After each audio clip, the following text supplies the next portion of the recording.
Morning friends, आज हम लोग पढ़ने जा रहे हैं retirement of a partner. Retirement of a partner को पढ़ने के लिए एडमिशन ऑफ ए पार्टनर को समझना बेहद आवश्यक है। यदि एडमिशन ऑफ ए पार्टनर के जितने भी केसेस हैं, जितने भी कंडीशंस हैं, सर्कमस्टांसेज हैं, अगर आप उसको समझ लिए हैं तो एडमिशन ऑफ ए पार्टनर को समझना बेहद आसान है। एडमिशन ऑफ ए पार्टनर में आपने वैल्यूएशन ऑफ गुडविल को समझा है, आपने रिजर्व्स एंड एक्युमुलेटेड प्रॉफिट और लॉस को समझा है, आपने revaluation of assets and liability को समझा है, और ये सारे कंडीशंस जो हैं रिटायरमेंट ऑफ ए पार्टनर में अप्लाई होते हैं।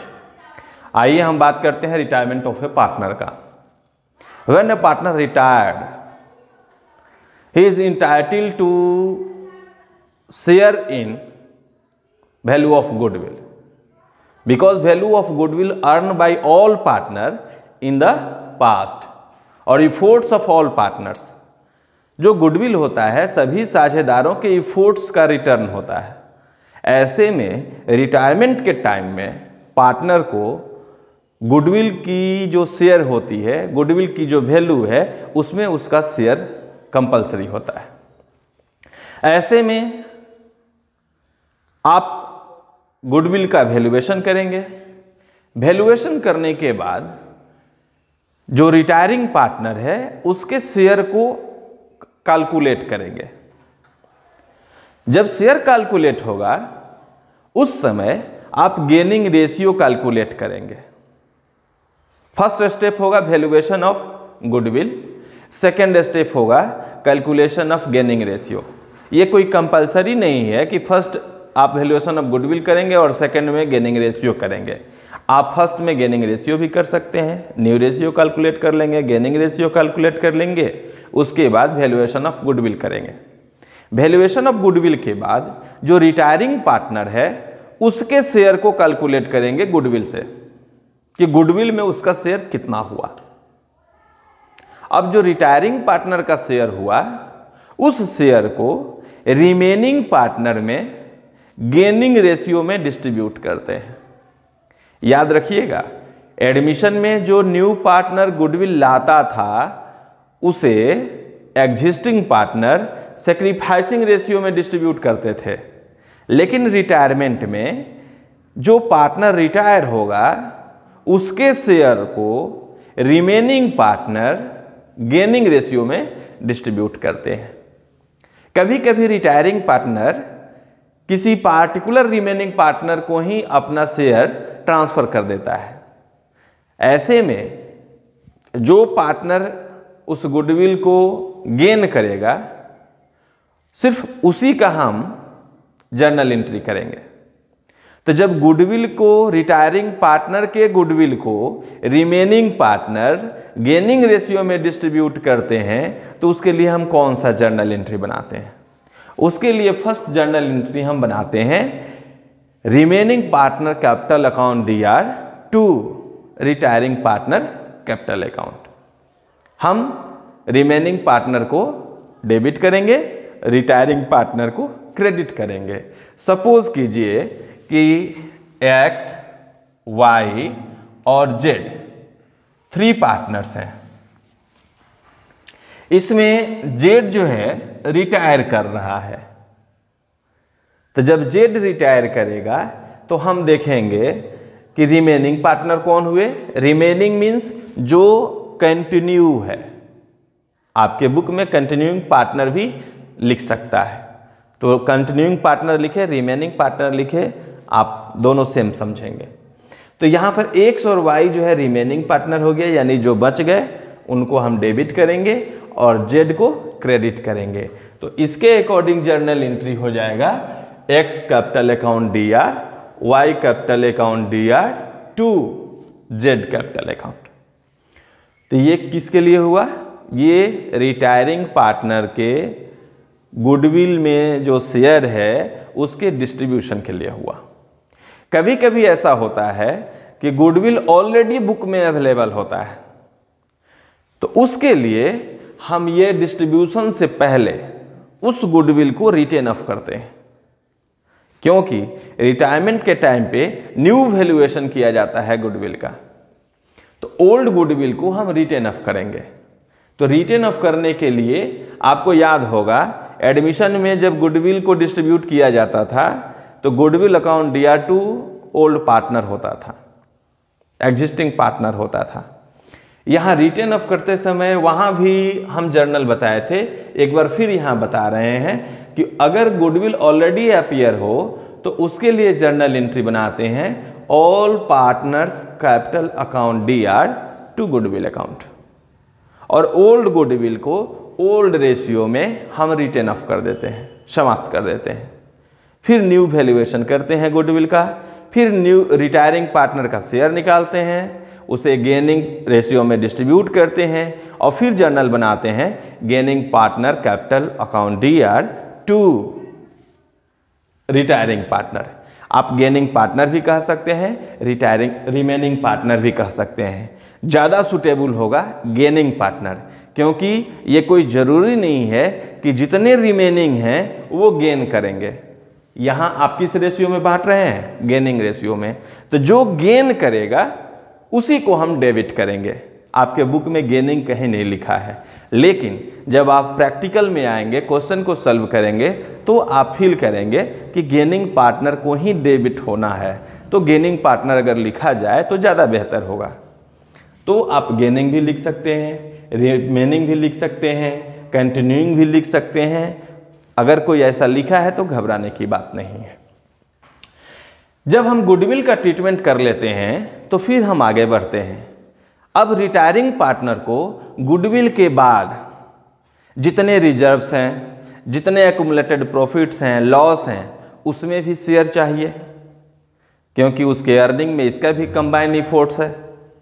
तो रिजर्व के लिए वही जर्नल एंट्री होगा जो आप एडमिशन में पढ़े हैं, यानी reserves account DR, accumulated profit account DR, profit and loss credit balance account DR to all partners capital account।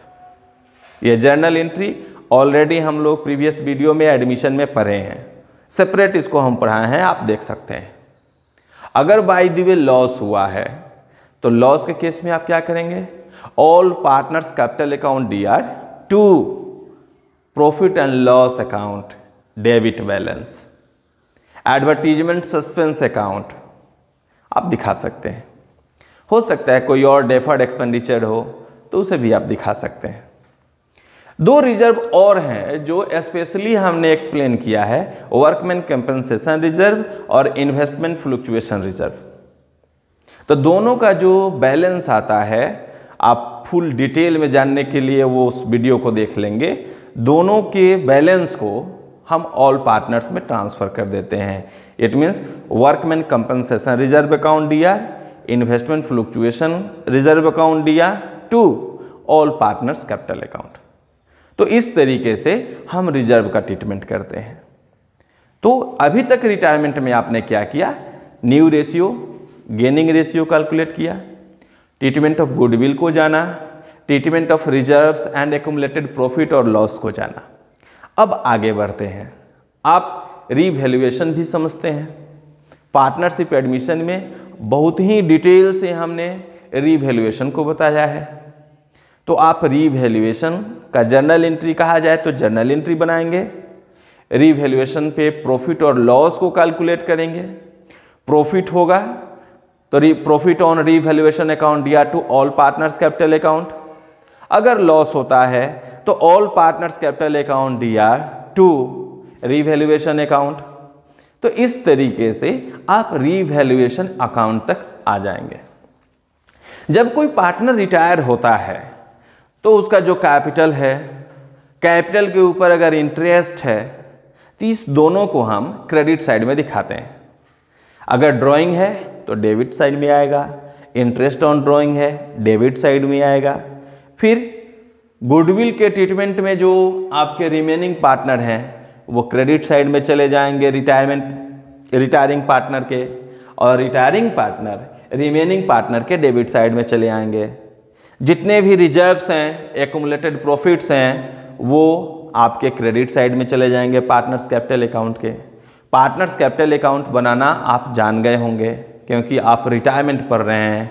ये बात हम लोग फंडामेंटल से चले हैं पार्टनर्स कैपिटल अकाउंट को लेकर और रिटायरमेंट पे आ गए हैं, इसलिए पार्टनर्स कैपिटल अकाउंट को हम रिपीट नहीं कर रहे हैं, सिर्फ उसके इम्पोर्टेंट जो टॉपिक्स हैं उसको बता रहे हैं कि कौन कौन से आइटम किस साइड में जाएगा। तो पार्टनर्स कैपिटल अकाउंट के क्रेडिट साइड में बाई बैलेंस बीडी करेंगे, जो कैपिटल होगा लिखेंगे। इंटरेस्ट ऑन कैपिटल यदि अलाउ होगा तो लिखेंगे। जो रिटायरिंग पार्टनर होगा उसके क्रेडिट में रिमेनिंग पार्टनर को करेंगे और गुडविल के अमाउंट को दिखा देंगे। जो रिमेनिंग पार्टनर हैं उनके कैपिटल अकाउंट के डेबिट साइड में हम रिटायरिंग पार्टनर को दिखा देंगे और इनका जो गेनिंग अमाउंट है उसको दिखा देंगे। फिर क्रेडिट साइड में जितने रिजर्व्स हैं, जितने एक्यूमुलेटेड प्रॉफिट हैं, वर्कमैन कंपनसेशन फंड है, इन्वेस्टमेंट फ्लक्चुएशन रिजर्व है, ये सब क्रेडिट साइड में आ जाएगा। डेबिट साइड में प्रॉफिट एंड लॉस अकाउंट, यदि डेबिट बैलेंस क्वेश्चन में असेट साइड में दिया हो तो चला जाएगा। लॉस ऑन रिवैल्यूएशन है डेबिट साइड में जाएगा, लेकिन profit on revaluation partners capital account के क्रेडिट साइड में चला जाएगा। इतना करने के बाद आप पार्टनर्स कैपिटल अकाउंट को बैलेंस करने चलते हैं। लेकिन एक बात का ध्यान रखिए, जो पार्टनर रिटायर हो रहा है उसके कैपिटल को बैलेंस नहीं करना है, उसके कैपिटल को क्लोज करना है, यानी उसका पेमेंट कर देना है।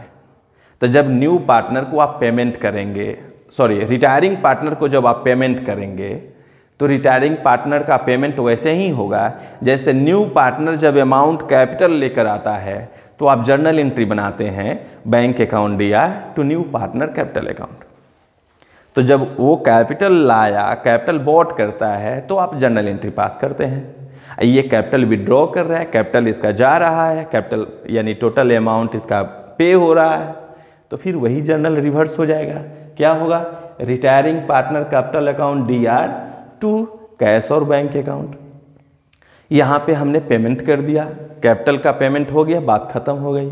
लेकिन कभी कभी ऐसा होता है कि फॉर्म जो है पेमेंट नहीं कर पाती है, एक पार्टिकुलर अमाउंट पेमेंट कर दी। सपोज कीजिए कि 30,000 पे करना है जेड को और फॉर्म के पास अभी 10,000 है, तो डेबिट साइड में टू कैश लिख के रिटायरिंग पार्टनर के अमाउंट कॉलम में हम 10,000 लिखेंगे, टू कैश लिख के 10,000 लिखेंगे और to retiring partners loan account लिख के 20,000 लिखेंगे, क्योंकि जो रिमेनिंग अमाउंट है वो लोन अकाउंट में ट्रांसफर हो जाता है। ऐसे में यहाँ पार्टनर्स कैपिटल अकाउंट क्लोज हो जाता है। सेटलमेंट ऑफ लोन की बात हम नेक्स्ट वीडियो में कर लेंगे, उसमें एक्सप्लेन करेंगे। आप आज इतना तक जानिए कि किस तरीके से हम पेमेंट तक आते हैं रिटायरिंग पार्टनर के। इसके बाद हम फिर आगे आपको बताते हैं। अब एक एग्जाम्पल हम देखते हैं। एग्जाम्पल में आपका जो रिटायरमेंट का रिवैल्यूएशन अकाउंट स्टार्ट होता है DK गोयल के बुक में, उसी का एक क्वेश्चन हमने लिया है। उस क्वेश्चन में आप देखेंगे कि ABC पार्टनर हैं, C रिटायर कर रहे हैं। तो जब C रिटायर कर रहे हैं तो पहले उस क्वेश्चन में कैपिटल दिया हुआ है 45,000, 30,000, 15,000। कोई प्रॉफिट शेयरिंग रेशियो नहीं है, लेकिन उसमें कहा गया है कि पार्टनर्स जो हैं कैपिटल की रेशियो में अपना प्रॉफिट लॉस शेयर कर रहे हैं। तो पहले हम कैपिटल मेंशन कर दिए, कैपिटल मेंशन करने के बाद हम उसका रेशियो निकाल दिए, तो 3:2:1 आया। C रिटायर हो रहा है, तो C जब रिटायर होगा तो हमने इसके पहले वाले वीडियो में बताया है कि न्यू रेशियो आप ऐसे कैलकुलेट कर लेंगे 3:2। आप जानते हैं कि जब कोई एग्जिस्टिंग पार्टनर साइलेंटली आउट हो जाता है, रिटायर्ड हो जाता है, तो जो न्यू रेशियो होता है वो किसके इक्वल होता है? गेनिंग रेशियो के। तो न्यू रेशियो 3:2 हो गया, तो गेनिंग रेशियो भी क्या होगा? 3:2 होगा। गुडविल का वैल्यूएशन ऑलरेडी दिया हुआ है बुक में 9,000। तो पहले C का शेयर कैलकुलेट कर लीजिए, 1,500 आया। और उस 1500 को गेनिंग रेशियो में आप डिस्ट्रीब्यूट कर लीजिए। तो 3:2 में जब आप डिस्ट्रीब्यूट करेंगे 1500 को, तो ए गेन 900, बी गेन 600, टोटल 1500 हो गया। अब हम आते हैं रीवैल्यूएशन अकाउंट पे। तो रीवैल्यूएशन अकाउंट आप जानते हैं बनाना। फिक्स असेट्स रिड्यूस हुआ, इन्वेस्टमेंट की वैल्यू डाउन हुई, आउटस्टैंडिंग एक्सपेंसेस इंक्रीज किया, ये सब लॉसेबल आइटम है। यहाँ आते हैं ऑल डेब्टर्स गुड, तो जब डेब्टर्स गुड हो गए तो बेनिफिट हुआ।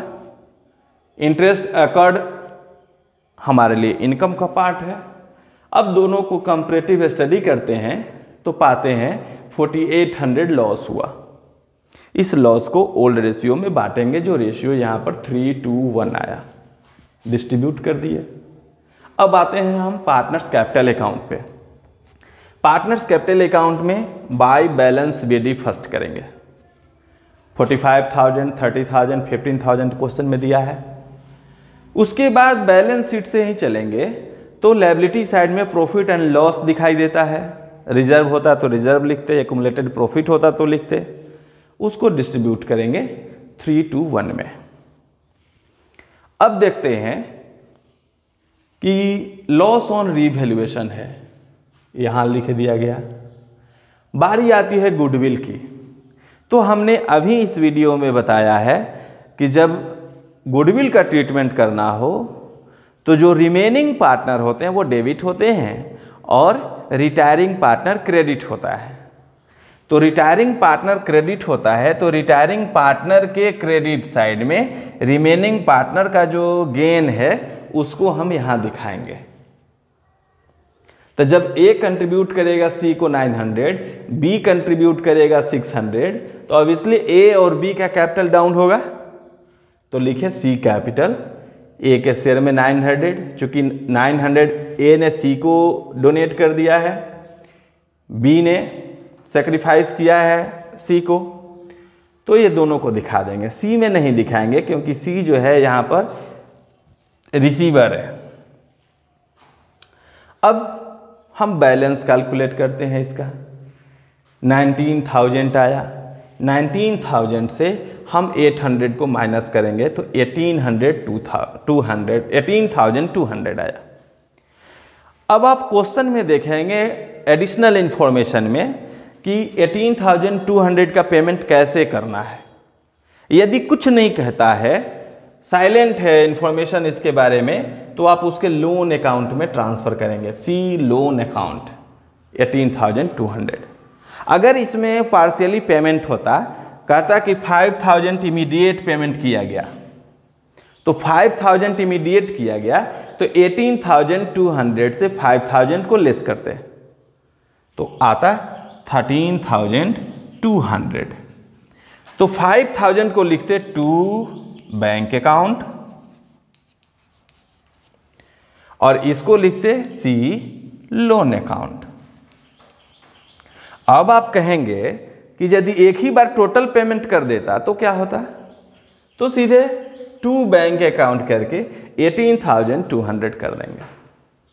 रिटायरिंग पार्टनर का काम खत्म। अब रिमेनिंग पार्टनर का बैलेंस कैलकुलेट कर लीजिए। तो रिमेनिंग पार्टनर का जब बैलेंस कैलकुलेट करेंगे तो क्रेडिट साइड को ऐड कर लीजिए 35,000। 35,000 से दोनों को लेस करेंगे 32,800 आएगा। फिर ए को टोटल किए 52,500, 52,500 से 2400 900 को लेस करेंगे 49,200। तो इस तरीके से आपका रिवैल्यूएशन अकाउंट बना, पार्टनर्स कैपिटल अकाउंट बना। अब हम चलते हैं बैलेंस शीट कैसे बनेगा। बैलेंस शीट देखते हैं। बैलेंस शीट में इस क्वेश्चन में ज़्यादा कुछ नहीं है। आप लायबिलिटी साइड में आइए, सन्ड्री क्रेडिटर जैसे क्वेश्चन में है वैसे लिखेंगे। आउटस्टैंडिंग एक्सपेंसेज कह रहा है कि 600 इंक्रीज किया है, तो जितना था उसमें 600 ऐड कर दीजिए, आप लिख दीजिए। लोन अकाउंट, सी लोन अकाउंट आया है, अगर नहीं रहता तो नहीं लिखते, लेकिन लोन है लायबिलिटी है तो सी लोन अकाउंट 18,200 लिखेंगे। अब कैपिटल्स पे आएंगे तो ए का जो बैलेंस सीडी आया उसे लिखेंगे, बी का बैलेंस शीट दिया जाए उसको लिखेंगे, दोनों को ऐड करेंगे और दिखा देंगे। टोटल करेंगे 1,22,800 हुआ। अब आते हैं एसेट साइड में। बैंक बैलेंस में इसमें कुछ नहीं है इस क्वेश्चन में, लेकिन बैंक बैलेंस में होता है। सबसे बेहतर होता है जहाँ पे बैंक का लेन देन हुआ हो, आप बैंक अकाउंट ओपन कर लें और वहाँ जो बैलेंस आएगा वो यहाँ पर लिखें, तो कभी एरर की पॉसिबिलिटी नहीं होगी। इसमें कुछ नहीं है, इसलिए हमने सिंपल बैंक को 16,000 नोट कर दिया। सन्ड्री डेब्टर आपके बुक में कह रहा है कि ऑल डेब्टर्स आर गुड, यानी कोई प्रोविजन नहीं है, तो टोटल डेब्टर 15,000 है, 50,000 लिख दिया गया। ये 15,000 हुआ। स्टॉक के बारे में कोई इंफॉर्मेशन नहीं है, लिखेंगे। इन्वेस्टमेंट कह रहा है कि इन्वेस्टमेंट की वैल्यू 10,000 है, जबकि बुक वैल्यू 12,000 है, तो जो न्यू वैल्यू आया है उससे हमको मतलब है। फिक्स कैपिटल कह रहा है कि 10% से डिक्रीज है, तो 50,000 का 10% 5,000 माइनस करेंगे, 45,000 लिखा। और एकर्ड इंटरेस्ट याद रहे क्वेश्चन में जितने भी एडजस्टमेंट होते हैं 11th से आप पढ़ते आ रहे हैं कि उसकी एंट्री 2 जगह होती है, उसका इम्पैक्ट जो है ड्यूअल होता है, तो यहाँ एकर्ड इंटरेस्ट का भी इम्पैक्ट ड्यूअल होगा। और आप रिवैल्यूएशन में दिखाए ही थे, बैलेंस शीट में भी दिखाएंगे। ये इनकम है, इसलिए असेट साइड में आप जानते हैं आउटस्टैंडिंग इनकम जो होता है असेट्स होता है, एडवांस एक्सपेंसेस असेट्स होता है, जबकि एडवांस इनकम लायबिलिटी और आउटस्टैंडिंग एक्सपेंसेस लायबिलिटी होता है, लायबिलिटी क्रिएट करता है। तो इस तरीके से आपका बैलेंस शीट बन गया। एक एग्जाम्पल हमने आज जितना कुछ बताया उस पर दे दिया। नेक्स्ट वीडियो में हम लोग पढ़ने चलेंगे adjustment of capital and settlement of loan.